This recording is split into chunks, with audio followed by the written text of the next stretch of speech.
কি? তোকে প্রপোজ করেছে? চেনা নেই জানা নেই, একেবারে প্রপোজ? সেদিনের বন্ধুটাকে একটা থাপ্পড় মারলাম, তাও শিক্ষা হয়নি।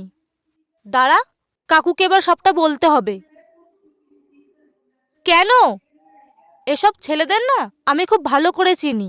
প্রথমে মেয়েদের পেছন পেছন ঘুরবে, তারপর যেই মেয়েটা হ্যাঁ বলবে তখন তাদের সুযোগ নিয়ে ব্যবহার করে ছেড়ে দেবে। আর তুই যদি না বলিস তখন তোর ক্ষতি করবে।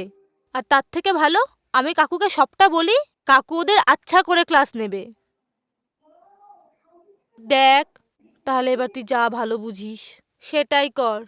তোকে যদি আবার ডিস্টার্ব করে, তুই পারবি তো সামলাতে? দেখ এবার তুই যা ভালো বুঝবি।